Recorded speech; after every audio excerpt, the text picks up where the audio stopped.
अच्छा बेटा, सो जब इसको हम राउंड ऑफ करेंगे बेटा, देखो 6 पॉइंट, पहले आपने ये आंसर यहाँ पे लिखना बेटा, ठीक है। उसके बाद राउंडेड ऑफ आंसर आपने आंसर स्पेस में लिखना है। क्या हो जाएगा मेरा बेटा, 6.9 इंटू 10⁻⁸ 8। 1 2 3 4 5 6 7 8, ठीक है, और मीटर पर सेकेंड। अच्छा बेटा, फिर क्या कहता है, the train has a uniform deceleration of 1.2 metre per second, calculate the constant braking force which brings the train to rest. Sir force equal to mass into acceleration. F is equal to ma।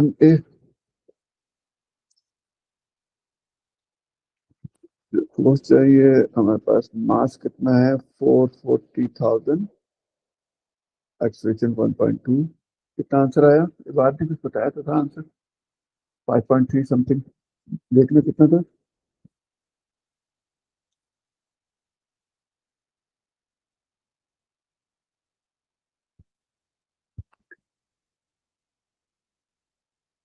Sir 528,000। 528,000, देखो ये आपने calculated answer लिखा, फिर यहाँ पे round of करके 5.3 into 10⁻⁴ कितना हो जाएगा, 1 2 3 4 5 न्यूटन, ठीक है बेटा। अच्छा, calculate the distance travel by the train as it comes to rest. अच्छा, डिस्टेंस में मेरे बेटा, work done equals to force into displacement. हाँ शाबाश, तो work done is equal to force into displacement, और वर्क डन में क्या यूज करेंगे हम बेटा, काइनेटिक एनर्जी। काइनेटिक एनर्जी, शाबाश, क्योंकि एनर्जी और वर्क डन दोनों सेम क्वांटिटीज है बेटा, ठीक है। तो काइनेटिक एनर्जी हमने लिखी 6.9 time 10⁸ is equal to force हमको पता है 5.3 इंटू 10⁵ और डिस्टेंस निकालना है बेटा, निकालिए जो है आ रहा है।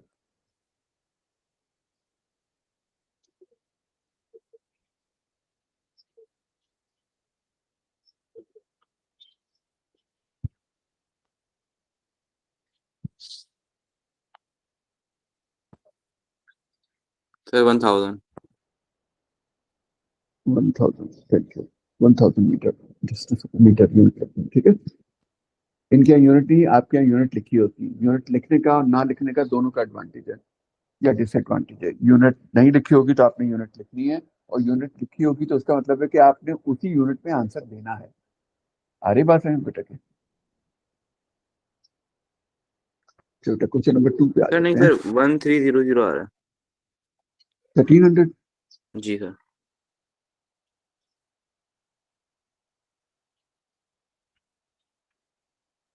अच्छा बेटा, इसके ऊपर आते हैं, table 2.1 contain information about the planet Mars. अच्छा बात,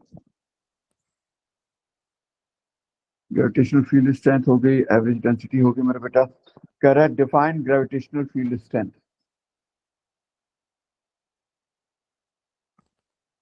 तो ग्रेविटेशनल फील्ड स्ट्रेंथ की डेफिनेशन क्या हो जाएगी मेरा बेटा,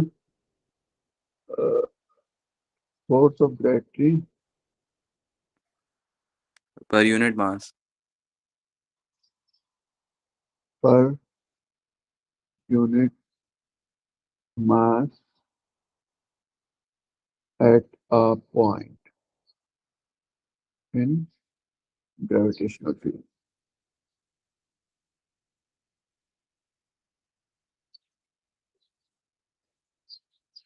क्योंकि ग्रेविटेशनल फील्ड स्ट्रेंथ किसी एक स्पेसिफिक पॉइंट पे होती है मेरे बेटा, आप पोजीशन चेंज करेंगे तो वहां पे फिर जी की वैल्यू डिफरेंट हो जाएगी बेटा, ठीक है। An object has the weight 42 newton at the surface of the earth, calculate the weight of the object on the mass. तो वेट उसका दे दिया मेरे बेटा, सबसे पहले हमने फार्मूला लगाया W is equal to m g. अच्छा, वेट हो गया 42, मास, मास निकालना है हमको, और जी की वैल्यू 9.8। तो मास कितना आ रहा है बेटा उसका,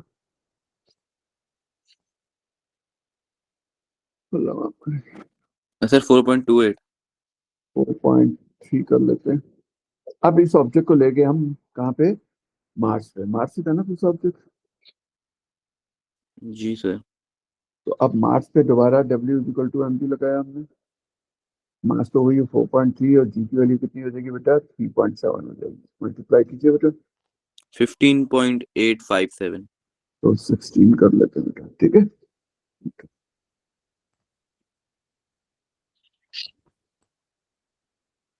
calculate the volume of the mass. अच्छा बेटा अब Density is equal to mass upon volume.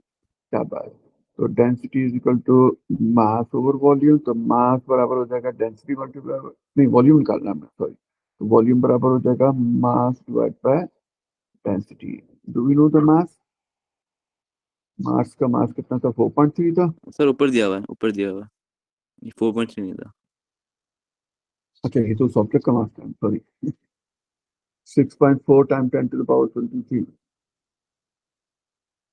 6.4 time 10 to the power 23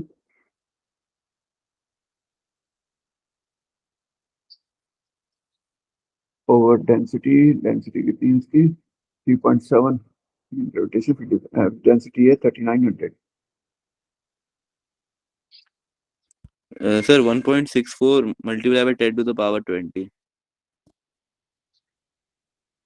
unit क्या होगी क्यूबिक मीटर, ठीक है।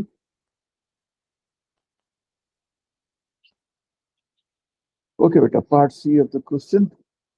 Figure 2.1 shows the space buggy that is tested on the Earth. The buggy is traveling at a constant speed in a straight line. The driving force of the buggy is 30 Newton. ठीक है जनाब. Draw and label one arrow on 2.1 to show the size and direction of resistive force on the buggy. अच्छा sir opposite side पे equal arrow बना देगा क्योंकि constant speed में चल रही है। बराबर, क्योंकि स्पीड कांस्टेंट है तो इसका मतलब है कि फोर्सेस बैलेंस होगी, तो उतनी ही लेंथ का आपने ऑपोजिट एरो बना देना, ठीक है। नियर लिखे होना चाहिए, जरूरी नहीं नाप के बनाना, ठीक है। तो लेबल करना, state the effect this has on the resultant force on the body. The air resistance on the Mars is less than the air resistance on the Earth. अच्छा, the same driving force 30 Newton on the body in the Mars. State the effect has on the resultant force in the वहां पे मुकाबले, ठीक है। तो उसका resistance क्या फर्क पड़ेगा, डेफिनेटली resistance force क्या हो जाएगी बेटा, ये अब बल्कि का इंजन तो उतनी फोर्स कर रहा है लेकिन अब एयर रेजिस्टेंस कम कर रही है, ठीक है। तो नेट फोर्स किसके बराबर होती है बेटा, forward force minus air resistance, ठीक है। तो एयर रेजिस्टेंस कम होगी तो नेट फोर्स ग्रेटर हो जाएगी बेटा, ठीक है। जी सर। नेट फोर्स, अच्छा कहता है state the relationship between the resistive force, driving force and the resultant force, क्या होगा बेटा, sir resistance force equals to driving force minus resistive force. Resultant force. Driving force minus.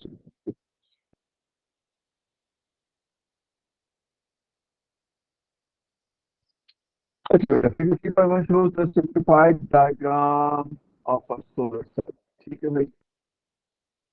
Describe the energy transferred in the solar cell. Solar cell कौन सी energy किस में transfer करता है बेटा, sir light energy into heat energy, ना बेटा electrical energy. Electrical energy, ठीक है। Electrical energy sir.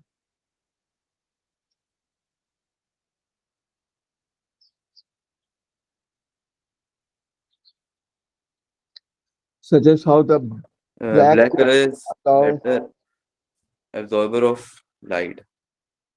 good absorber of electromagnetic radiation. अच्छा, 0.72 kilowatt of light is incident on the solar cell. The cell has an efficiency 75%. Calculate the output power of the cell. So output over input, output P out over input 0.72 into 10 to the power 3 sir 720 आ रहा है।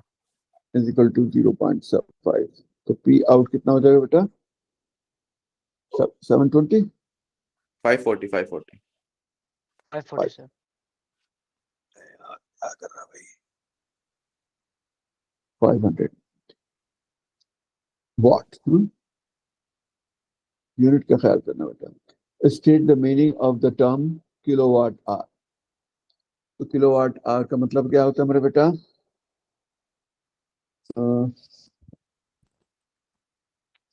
sir 1 kilowatt of power used in 1 hour when 1 kilowatt power is transferred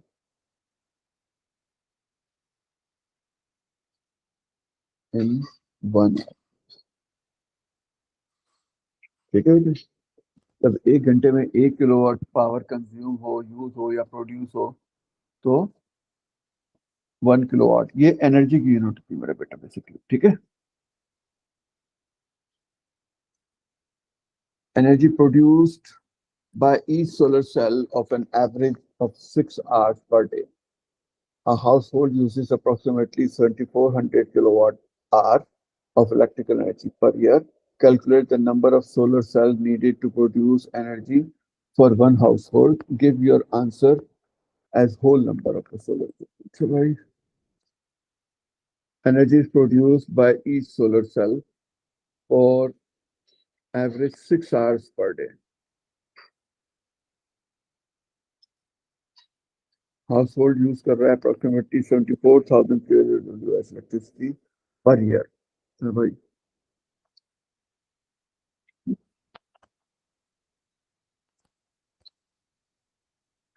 ये 1 साल में इतनी मेरा बेटा तो 1 दिन में कितने होंगे बेटा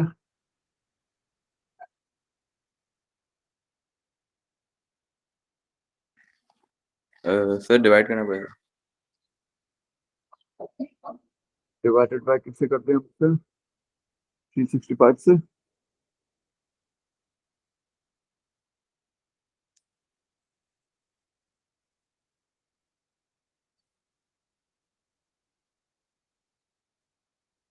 सर ये ऐसा क्यों किया मैं समझ नहीं आया देखो एनर्जी यूज है वो पर डे के हिसाब से दे रहे हैं वो आ रही बात समझ बेटा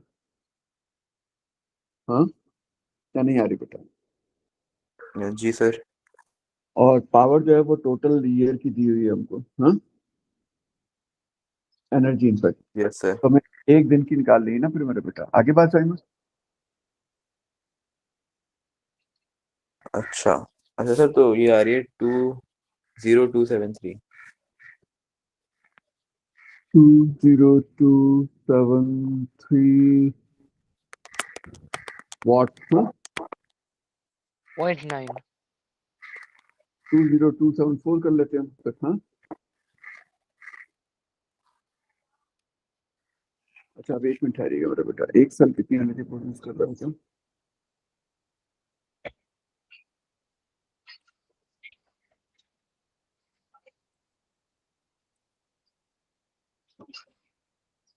540 watts.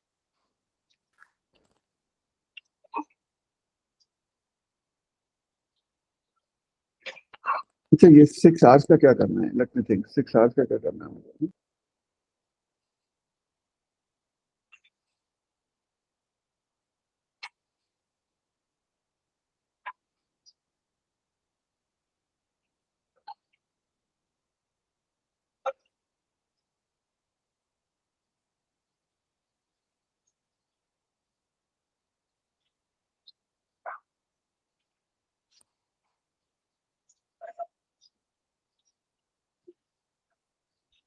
540 वॉट और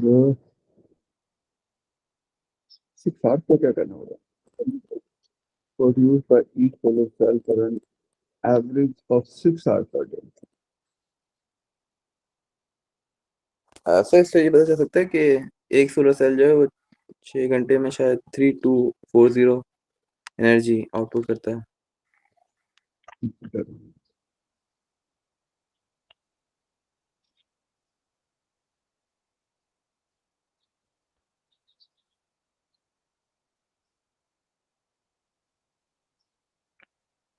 पावर आउटपुट है हम्म।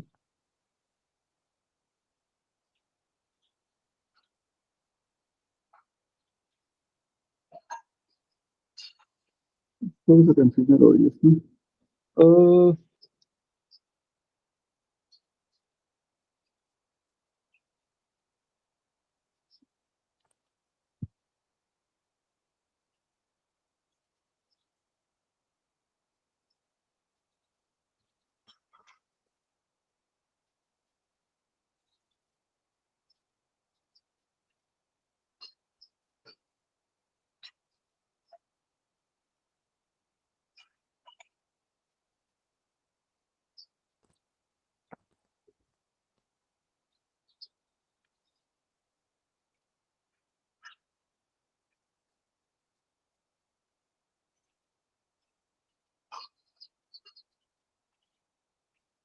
पावर यानी तो फिर हम इसको 207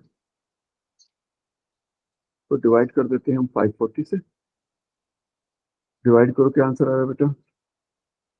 39.7. 39.7। तो इसका मतलब है कि 40 सेल चाहिए होंगे इसको, ठीक है।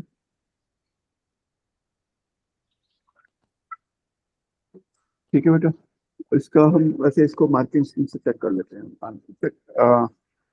कोई अगर निकाल सकता है इसकी मार्किंग स्कीम तो निकाल ले मेरे बेटा, इसको चेक कर लेते हैं आंसर को। मीन वाल में आगे चलता हूँ, टाइम वेस्ट नहीं करते। अच्छा बेटा, a 12 volt 50 watt immersion heater is used to heat 0.15 kilogram of water in a beaker. The water is initially at a room temperature of 20 degrees Celsius. The specific heat capacity of water is 4200 joules per kg degree Celsius. Calculate the energy supplied to rise the temperature of water from 20 to 28. कौन सा formula लगेगा बेटा? Q is equal to mc delta T. Q क्या है? Energy हमारे पास, ठीक है। Energy required है, मास कितना दिया हमको? 0.15 किलो। 0.15 स्पेसिफिक कैपेसिटी 4200 और डेल्टा टी कितना है बेटा? 22 58 माइनस 40 कितना 38 होता है? 38। कर दो बेटा मल्टीप्लाई।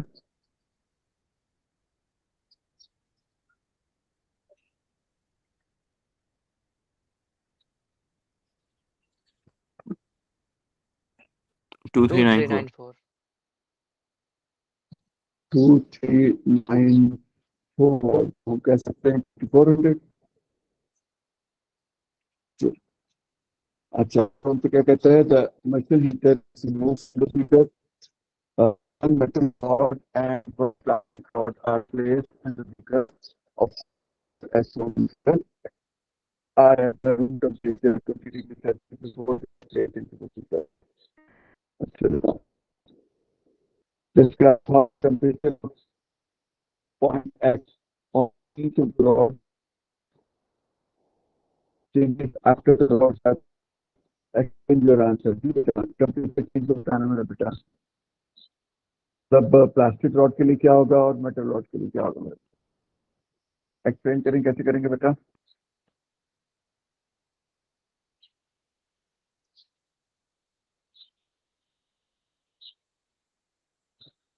टेम्परेचर चेंज कैसे करेंगे बेटा समझ? So since the metal is a good conductor, so the conduction will be fast. So temperature at point X reach immediately at higher temperature, while since plastic is a poor heat conductor or a good insulator inside. Okay, so transfer of heat in the plastic rod will be slow. The temperature at point X uh, reach to its maximum at a later time as compared to the rod.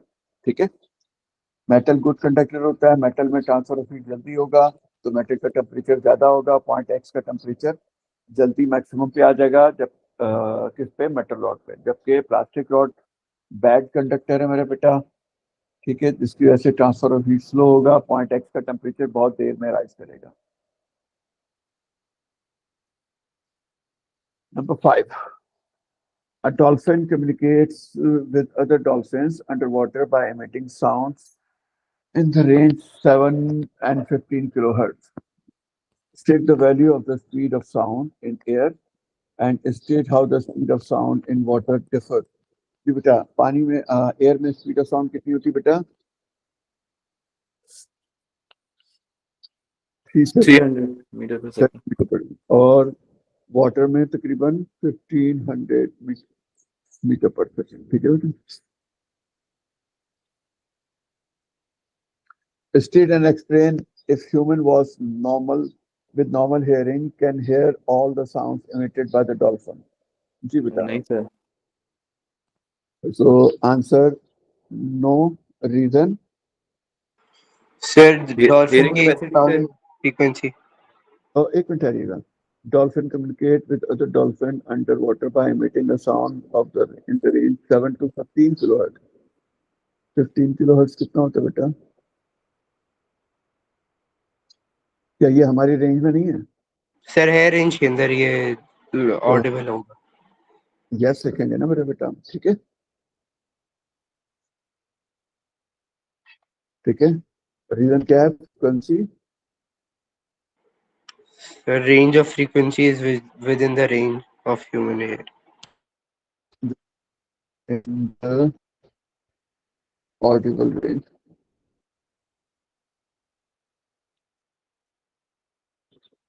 of human, normal human. चलिए, अच्छा बेटा, complete table 5.1 to describe differences in loudness and pitch of two different dolphin sounds.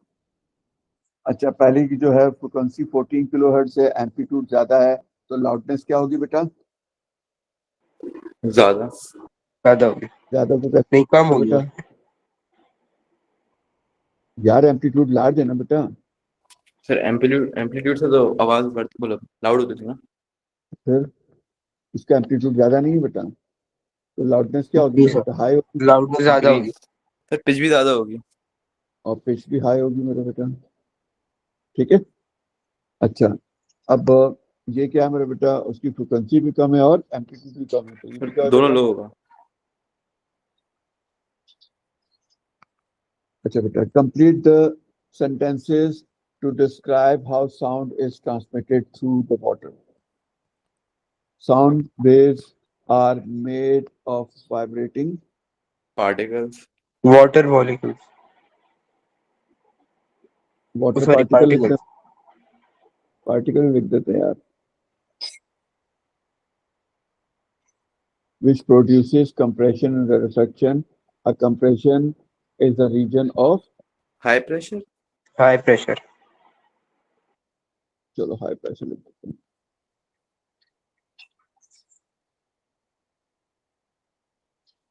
And a reflection is the region of relatively low pressure. Sound waves travels to the direction of the vibration. Parallel.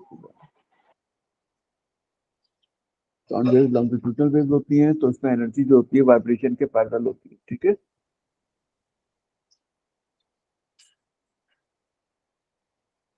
अच्छा बेटा, figure 6.1 shows part of an optical fiber used in high speed broadband communication. ठीक है. State two advantages of using optical fiber in high speed data transmission compared to electrical signal. जी मेरा बेटा. Sir faster transmission होती है और efficient होती है ज्यादा। एक तो क्या बताया था? High bandwidth. हाई बैंडविड्थ का मतलब पता ही नहीं? पता? जी सर जी पता है, पता है। हाँ, हाई बैंडविड्थ. दूसरा क्या मेरा बेटा? और क्या हो जाएगा मेरा बेटा? हाँ, सर चीपर। नहीं, वो डेटा ट्रांसमिशन की बात कर रहे हैं मेरा बेटा. Large volume of data transmission. ठीक है.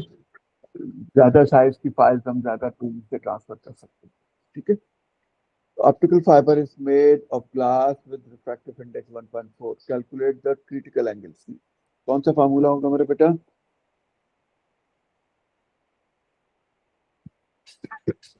n is equal to 1 over sin c. तो c क्रिटिकल एंगल बराबर हो जाएगा साइन इनवर्स 1 over 1.4. जरा इसको सॉल्व करो बेटा, कितना आता है?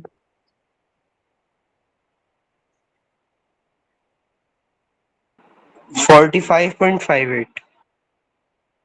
40 तो 46 लिख लेते हैं बेटा, ठीक है। Degrees of critical angle, critical angle क्या होता है मेरा बेटा? वो इंसिडेंट एंगल जिसपे एंगल ऑफ रिफ्रैक्शन 90 डिग्री होता है, ठीक है। It is the incident angle, देखो मैं इसी पे लिखा हुआ है, it is the incident angle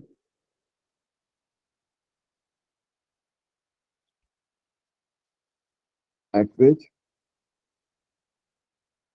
angle of refraction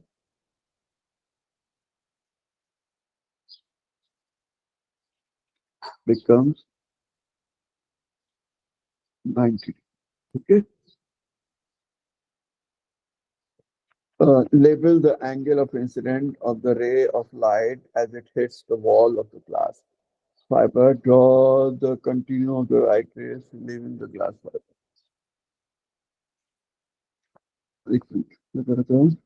Label the angle of incident of the ray light hits the wall. अच्छा ठीक है, यहाँ पे इंसिडेंट एंगल मार्क करने के लिए हमें नॉर्मल बनाना पड़ेगा। तो नॉर्मल में राइट एंगल टू द, ये नॉर्मल हो गया, तो नॉर्मल के साथ एंगल बनेगा, ये हो गया एंगल आई। फिर इसको रिफ्लेक्ट करते चलेगा बेटा, यहाँ से रिफ्लेक्ट होकर इधर जाएगा बेटा, यहाँ से रिफ्लेक्ट होकर इधर जाएगा, यहाँ से रिफ्लेक्ट होके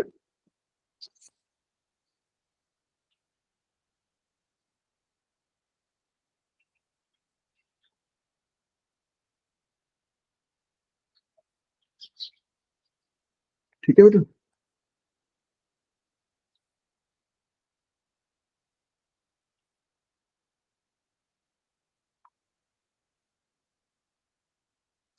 चलो ये हो गया। इलेक्ट्रिसिटी पे आ जाते हैं मेरे बेटा। Transformer shows a circuit containing 6-volt battery of cells and 3 identical resistors. S1 is closed and S2 is open. The current in the ammeter is 0.080 ampere. Calculate the resistance of R1.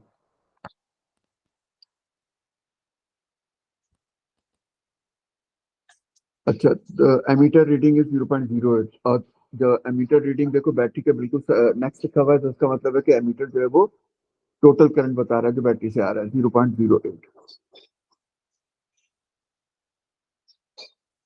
Cell लगा हुआ है sir क्योंकि identical resistor हैं तो voltage भी same ही जाएगी ना दोनों को।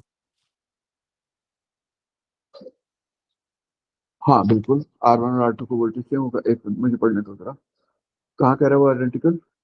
हाँ 3 आइडेंटिकल, सही कह रहे हो तुम। तो 6 वोल्ट इक्वली डिवाइड होंगे, इसको भी 3 वोल्ट मिलेंगे, इसको भी 3 वोल्ट मिलेंगे, ठीक है मेरा बेटा।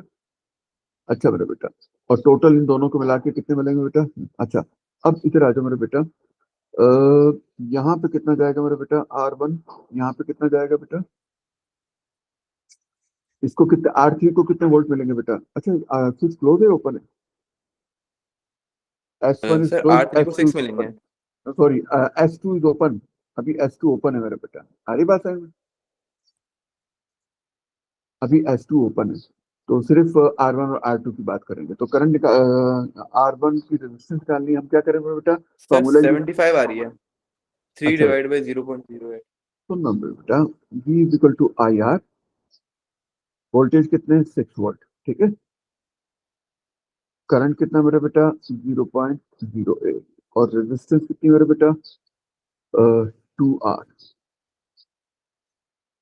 ये चलो टोटल रेजिस्टेंस R निकाल लेते हैं मेरे बेटा, तो कितना हो जाएगा मेरे बेटा? R कितना हो गया मेरे बेटा? 6 डिवाइड बाय 0.08 कितना हो गया बेटा? सर 75। 75 हो गया। जी सर। अच्छा अब ध्यान से सुनो बेटा, ये जो 75 रेजिस्टेंस आई है ना, ये एक्सक्यूज मी, ये जो रेजिस्टेंस आई है ये R1 और R2 की मिला के आई है बेटा, ठीक है। तो अब R कितना हो जाएगा बेटा, 75 की 2 से डिवाइड करो, 37.5 हो जाएगा। 37.5 हो गया और 38, ठीक है। मैं एक चीज दोबारा वर्किंग चेक कर लूंगा बेटा। करंट इसमें से पास होगा 0.08, ठीक है। और हमने चूंकि टोटल वोल्टेज 6 वोल्ट लिया था, तो total resistance I, total resistance जो है वो R1 R2 का सम है तो डिवाइड कर दिया। हाँ, अगर हम एक सेल लेंगे मेरा बेटा, 3 वोल्ट लेंगे तो एक ही की रेजिस्टेंस आएगी, तो उस सूरत में हम इसको ऐसे भी कर सकते हैं, 3 डिवाइड बाय 0.08 भी कर सकते हैं, तो डायरेक्टली 37.5 आ जाएगा आंसर, ठीक है। अच्छा बेटा, अब कह रहा है कि S1 और S2 दोनों क्लोज हैं, determine the reading on the ammeter, show your working. अच्छा अब देखो बेटा, अब इन दोनों की रेजिस्टेंस R1 R2 की मिला के टोटल रेजिस्टेंस कितनी होती है बेटा? सर 1/R1 प्लस नहीं R2। तो बेटा R1 और R2 की टोटल मिला के कितनी होती है? 75 वो 75। और R3 की कितनी हो रहा है बेटा? 37.5, ऐसा ही है बेटा, हाँ। जी सर। जी सर। अच्छा अब इसको R1 R2 का फार्मूला लगाएं और नेट रेजिस्टेंस निकालें टोटल बेटा।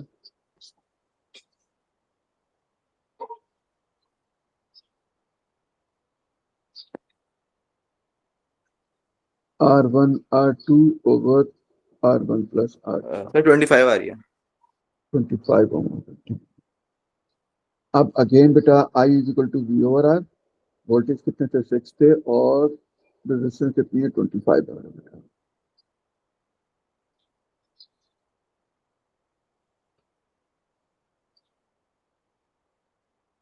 0.24। 0.24 एम्पियर आंसर। ये बात समझ में आई है, दोबारा समझा दूं बेटा। सर नहीं आ गई समझ। जब टोटल रेजिस्टेंस लेंगे तो टोटल वोल्टेज लेंगे, ठीक है। Explain in terms of work done and potential difference why there is a large heating effect in R3 and R1. Sir, in R1 the total voltage is being divided by the between two of the resistors, and in R3 उसको सारी voltage उसको अकेले मिल रही है। Explain in terms of work done and potential difference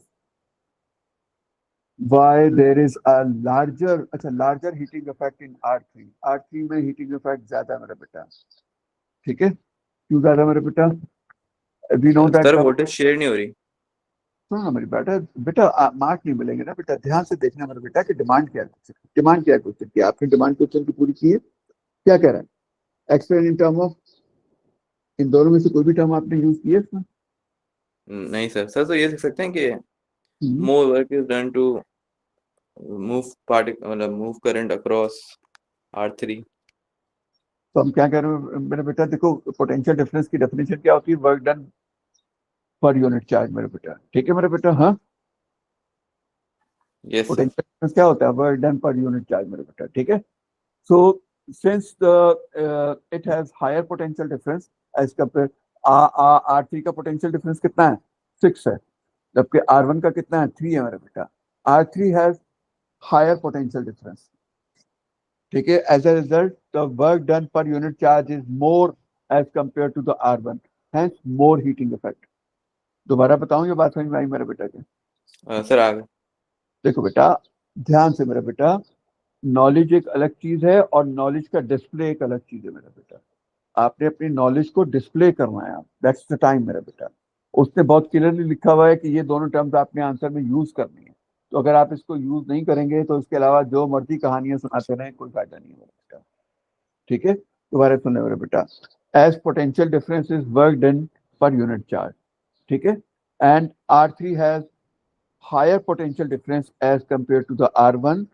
Hence, in R3, work done per unit charge will be more than the R1. Hence, more energy transferred to the heat energy. ठीक है? Shows a solenoid, अच्छी बात है। Draw on figure 8.14 complete magnetic field lines. देख लो मेरे बेटा कितने marks का क्वेश्चन है ये। Show the pattern outside and direction of the magnetic field inside and outside of the solenoid. ठीक है, 4 complete magnetic field lines. तो सबसे पहले तो बेटा हम डिसाइड करेंगे कि नॉर्थ किस तरफ है और साउथ किस तरफ है, उसके बगैर बात बनेगी नहीं. करंट पॉजिटिव से जाता है, ऐसे गया बेटा, ठीक है, यहाँ से करंट ऐसे गया और ये करंट ऐसे, तो फ्रंट पे एरो पर किस तरफ बनेंगे,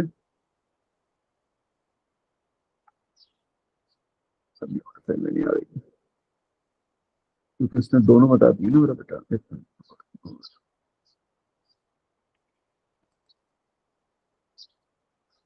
हाँ, तो इससे क्या पता चला मेरे बेटा कि ये जो कॉइल आ रही है ना, ये बैकवर्ड जा रही है, तो बैकवर्ड करंट नीचे जाएगा और फ्रंट पे करंट ऊपर जाएगा. ये बात समझ में आई या नहीं है मेरे बेटे के?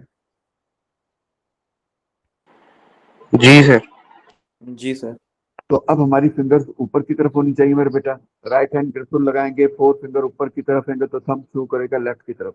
तो इसका मतलब है कि नॉर्थ हो जाएगा इस तरफ हमारा और साउथ हो जाएगा इस तरफ हमारा. ये बात समझ में आ गई मेरा बेटा? ठीक है. अच्छा, अब इसकी फरमाइश है कि 4 फील्ड बनानी है, तो सबसे पहले सोलेनॉइड के अंदर 4 पैरेलल लाइन बना लो बेटा, इक्वल डिस्टेंस पे. सर जो बाउंड्रीज की 2 लाइन होंगी वो आपस में कनेक्ट नहीं होंगी? दोबारा बोलें, क्या कह रहे हैं बेटा? जो बाउंड्रीज की 2 लाइन होंगी वो आपस में कनेक्ट नहीं होंगी? वो बनाने को कह नहीं रहा, वो कह रहा है 4 कंप्लीट लूप बनाओ मेरे बेटा. वो जरूरी थोड़ी है बनाना. हरी बात है ना भाई, जिसने नंबर देने उसकी बात मानोगे ना यार तुम. क्या ख्याल है? क्वेश्चन को बेटा ध्यान से पढ़ना है बेटा कि क्या डिमांड है कैसे, ठीक है, उसी हिसाब से काम करना है. ये हो गया. अब सबसे ऊपर वाली लाइन को बेंड करते हैं बेटा, उससे उस वाली लाइन को तो नीचे में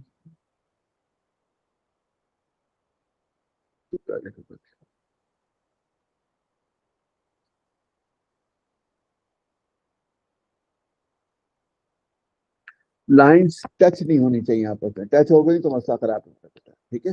अब मैग्नेटिक फील्ड नॉर्थ से सर साउथ कर. बोलिए बेटा. ये मुझे समझ नहीं आया कि नॉर्थ एंड साउथ कैसे पता चला? एक तो यार तेरा सवाल बड़ा लेट आता है. 1 घंटे पहले वो पूरा खत्म कर लिया था. देखना मेरे बेटा, आप इसकी देखो मेरे बेटा, ये जो कॉइल जा रही है, देखो इसको देखो, ये वाली, ये करंट पॉजिटिव से आ रहा है. अब ये जो कॉइल आ रही है, ये बताओ ये पीछे की तरफ जा रही है कॉइल में या फ्रंट की तरफ है? ये वाला हिस्सा सर ये ऊपर की तरफ जा रही है. ऊपर की तरफ गई ना बेटा, ऊपर की तरफ ऐसे गई, फिर ऐसे गया, फिर ये पीछे जा रहा है और पीछे से घूम के ये सामने की तरफ ऊपर आ रहा है. ऐसा है या नहीं, बता मुझे. सर आ रहा है. तो बेटा जब हम Clemens sorry right hand grip tool लगाएंगे तो हमारी जो 4 फिंगर है सोलेनॉइड के केस में वो एरो के साथ पैरेलल होंगी और हमारा राइट हैंड का थंब नॉर्थ पे आएगा बेटा. ये देखो, आई बात समझ में या नहीं है बेटा? हाँ जी सर आ गई. अच्छा, अब एरोस बना देने मेरे बेटा. एरोस नॉर्थ से साउथ की तरफ, तो ये देखकर नॉर्थ से साउथ ऐसे जाएंगे बेटा. ठीक है.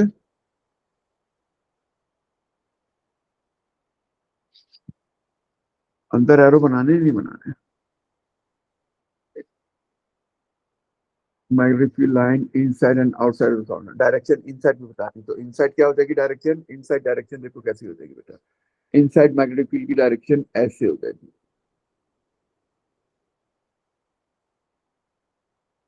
मतलब कंप्लीट सर्किल बनेगा. देखो जैसे ये मेरा बेटा यहाँ से देखो, ये करंट ऐसे जा रहा है ना, ये ऐसे, तो सॉलिड के अंदर ये ऐसे घूम जाएगा ऐसे. तो इस हिसाब से अंदर जो एरो वो उल्टी तरफ बनेगा. ठीक है. अच्छा बेटा, फिर वो कहते हैं कि mark a point inside the box in a point where the magnetic field is strong, label this point B. तो strong कहाँ पर मिलेगा? पोल्स के पास होगा. तो ये हमने यहाँ पे लेफ्ट पे राइट पे मार्क कर दिया बेटा. ठीक है. पोल्स के पास करना है.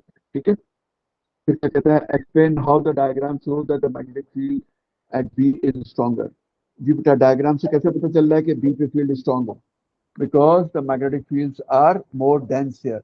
जहाँ पे मैग्नेटिक फील्ड ज्यादा होती है, करीब करीब होती हैं, वो स्ट्रॉन्गर फील्ड को रिप्रेजेंट करता है. और मैग्नेटिक फील्ड स्कैटर्ड होंगी, एक दूसरे से दूर दूर होंगी, तो वो वीक मैग्नेटिक फील्ड को बताएगा.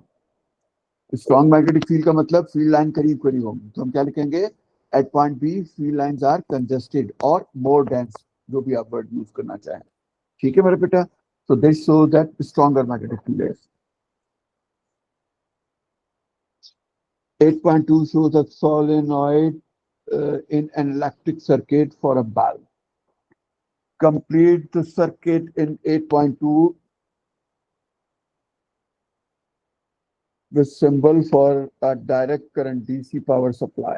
DC पावर सप्लाई का सिंबल क्या होता है, जो हम बैटरी बनाते हैं बेटा, वो डीसी पावर सप्लाई का सिंबल होता है। ठीक है, ये बना दिया हम, ये डीसी का सिंबल होता है। अगर एसी का सिंबल बनाने का बोलेगा तो वेव बना देंगे, ये एसी का सिंबल होगा बेटा। ठीक है, आप चाहें तो उसके साथ सर्किल बना सकते हैं, ना भी बनाए तो चलेगा बेटा। ये एसी का सिंबल होता है, वेव एसी का सिंबल होता है, और जो बैटरी है, बैटरी सोर्स ही डीसी की होती है। ठीक है, explain why the soft iron arm pivots making the strike hit the bell when the switch is closed. Sir सब स्विच को होता है तो फिर करंट फ्लो करता है, जिसकी वजह से मैग्नेटिक फील्ड फॉर्म होती है। वो मैग्नेटिक फील्ड होता है मैग्नेटाइज, तो अट्रैक्ट करता है पिवट को अपनी तरफ, जिसकी वजह से वो जब अट्रैक्ट होता है तो बेल रिंगने लगती है, टच हो जाती है ऊपर से। अच्छा, सही बताया, बस एक वर्ड गलत यूज किया कि पिवट को नहीं अटैक करता। जब हम स्विच क्लोज करेंगे तो करंट पास होगा किसमें से, सोलेनॉइड में। सोलेनॉइड क्या करेगा मेरे बेटा, that turn into an electromagnet. ये इलेक्ट्रोमैग्नेट जो है वो हैमर को अपनी तरफ अट्रैक्ट करेगा इस तरह मेरे बेटा।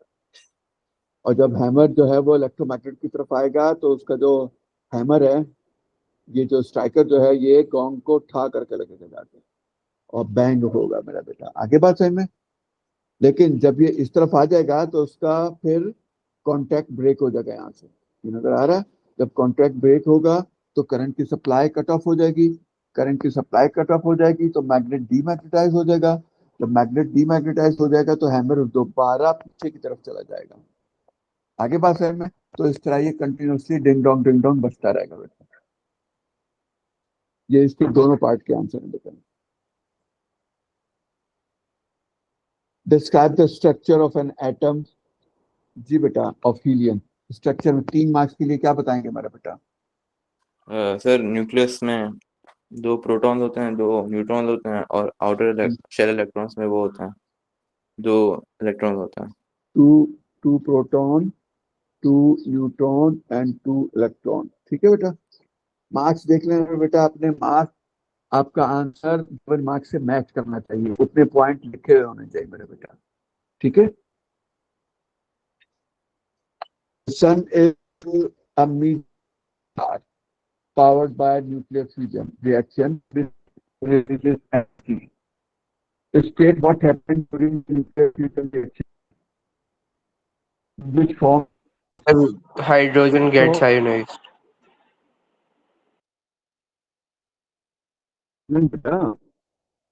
Hydrogen isotope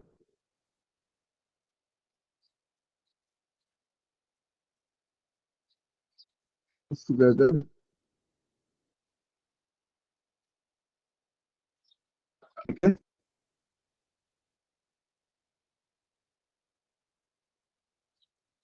Form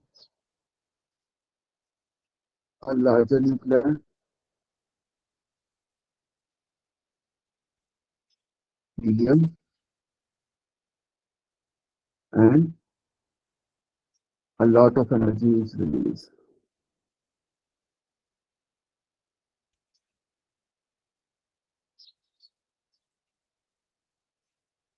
ठीक है, state 2 region of the electromagnetic spectrum by which the sun radiates most of its energy. जी बेटा, सूरज से सबसे ज्यादा एनर्जी किस फॉर्म में निकलती बेटा, ultraviolet. Ultraviolet and visible light. ठीक है, describe what happened to the star when most of the fuel in the center has been converted to helium. जी बेटा, सर स्टार वो का फोर्स, जो प्रेशर होता है वो बहुत इंक्रीज हो जाता है, जिसकी वजह से वो इंटरनली कोलैप्स हो जाती है। प्रेशर इंक्रीज हो जाता है, क्या मतलब बेटा। सर वो आउटपुट प्रेशर होता है ना, जब तो हाँ, मतलब देखो वो इंक्रीज नहीं बेटा, वो इंक्रीज नहीं होता, अंदर वाला प्रेशर कम हो जाता है। बात समझ में आ रही नहीं आ रही मेरे बेटा की? जी सर। पहले अंदर और बाहर वाले प्रेशर दोनों बराबर थे। अब क्या हुआ, क्योंकि अब अंदर अंदर जो सोर्स थी एनर्जी की वो क्या थी मेरे बेटा?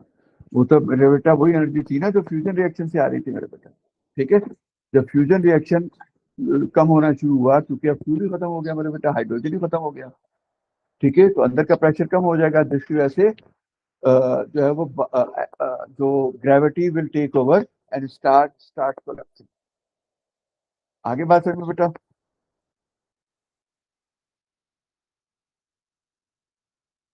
चलो बेटा आप ये क्वेश्चन नंबर 10 देख लेना तुम।